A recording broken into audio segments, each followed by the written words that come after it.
ಮಾನವನ ಇತಿಹಾಸದಲ್ಲಿ ಸೋಮಾರಿತನ ಎನ್ನುವುದು ಕೇವಲ ವೈಯಕ್ತಿಕ ದೌರ್ಬಲ್ಯವಾಗಿರದೆ ಒಂದು ಸಾಮಾಜಿಕ ಪಿಡುಗಾಗಿಯೂ ವ್ಯಾಖ್ಯಾನಿಸಲ್ಪಟ್ಟಿದೆ.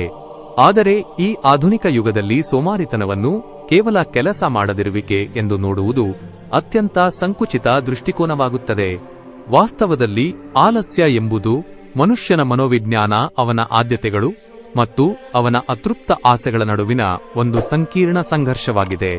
ಮನುಷ್ಯನು ಹುಟ್ಟಿನಿಂದಲೇ ಕ್ರಿಯಾಶೀಲ ಪ್ರಾಣಿಯಾಗಿದ್ದರೂ ಅವನ ಮೆದುಳು ಅತಿ ಕಡಿಮೆ ಶಕ್ತಿಯನ್ನು ವ್ಯಯಿಸಿ ಅತಿ ಹೆಚ್ಚಿನ ಸುಖವನ್ನು ಪಡೆಯಲು ಹಂಬಲಿಸುತ್ತದೆ. ಈ ನೈಸರ್ಗಿಕ ಪ್ರವೃತ್ತಿಯೇ ಕಾಲಕ್ರಮೇಣ ಆಲಸ್ಯವಾಗಿ ರೂಪಾಂತರಗೊಳ್ಳುತ್ತದೆ.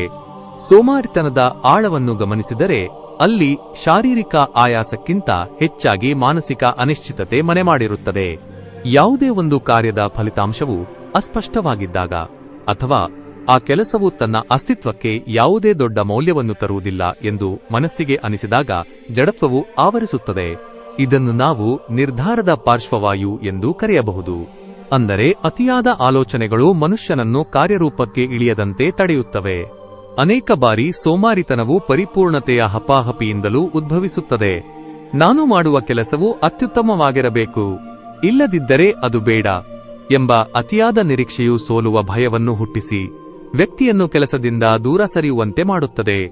ಹೀಗಾಗಿ ಸೋಮಾರಿತನವು ದೈಹಿಕ ದೋಷವಲ್ಲ, ಬದಲಾಗಿ ಅದೊಂದು ರಕ್ಷಣಾತ್ಮಕ ಕವಚವಾಗಿದೆ. ಇಂದಿನ ತಾಂತ್ರಿಕ ಜಗತ್ತಿನಲ್ಲಿ ಸೋಮಾರಿತನದ ಸ್ವರೂಪವೇ ಬದಲಾಗಿದೆ. ಡಿಜಿಟಲ್ ಮಾಧ್ಯಮಗಳು ನಮಗೆ ನೀಡುವ ತತ್ಕ್ಷಣದ ತೃಪ್ತಿ ನಮ್ಮನ್ನು ನಿರಂತರವಾಗಿ ಜಡತ್ವದ ಕೂಪಕ್ಕೆ ತಳ್ಳುತ್ತಿದೆ.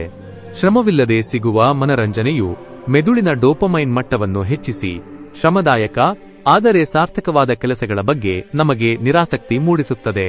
ಇದು ಕೇವಲ ವೈಯಕ್ತಿಕ ಬೆಳವಣಿಗೆಯನ್ನು ಕುಂಠಿತಗೊಳಿಸುವುದಲ್ಲದೆ ಸಮಾಜದ ಸೃಜನಶೀಲತೆಯನ್ನು ನಾಶಪಡಿಸುತ್ತದೆ. ಸೋಮಾರಿತನವನ್ನು ಗೆಲ್ಲುವುದು ಎಂದರೆ ಕೇವಲ ಓಡುವುದು ಅಥವಾ ದುಡಿಯುವುದು ಎಂದರ್ಥವಲ್ಲ. ಅದು ನಮ್ಮ ಆಂತರಿಕ ಶಿಸ್ತನ್ನು ಜಾಗೃತಗೊಳಿಸುವುದು ಮತ್ತು ಕಾಲದ ಮಹತ್ವವನ್ನು ಅರಿತುಕೊಳ್ಳುವುದು ಎಂದರ್ಥ. ಆಲಸ್ಯ ಎಂಬುದು ಒಂದು ಚಟವಲ್ಲ, ಅದೊಂದು ಅಭ್ಯಾಸ. ಅಭ್ಯಾಸಗಳನ್ನು ಬದಲಾಯಿಸಲು ದೃಢ ಸಂಕಲ್ಪ ಮತ್ತು ಸತತ ಪ್ರಯತ್ನದ ಅಗತ್ಯವಿದೆ. ಜೀವನದ ಉದ್ದೇಶವು ಕೇವಲ ಬದುಕುವುದಲ್ಲ, ಬದಲಾಗಿ ನಿರಂತರವಾಗಿ ವಿಕಸನಗೊಳ್ಳುವುದು ಎಂಬ ಸತ್ಯವನ್ನು ಅರಿತಾಗ ಮಾತ್ರ ಸೋಮಾರಿತನದ ಸಂಕೋಲೆಗಳು ಕಳಚುತ್ತವೆ. ಶ್ರಮವು ಕೇವಲ ದೈಹಿಕ ದಂಡನೆಯಲ್ಲ, ಅದು ಆತ್ಮತೃಪ್ತಿಯ ಮೂಲ ಎಂಬ ಅರಿವು ನಮಗೆ ಮೂಡಬೇಕಿದೆ.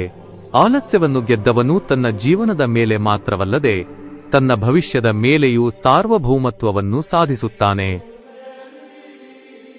ಜೀವನದ ಕಷ್ಟದ ಹಾದಿಯಲ್ಲಿ ನಮಗೆ ಬೇಕಾಗಿರುವುದು ಒಂದೇ ಒಂದು ಸಣ್ಣ ಸ್ಫೂರ್ತಿಯ ಕಿಡಿ.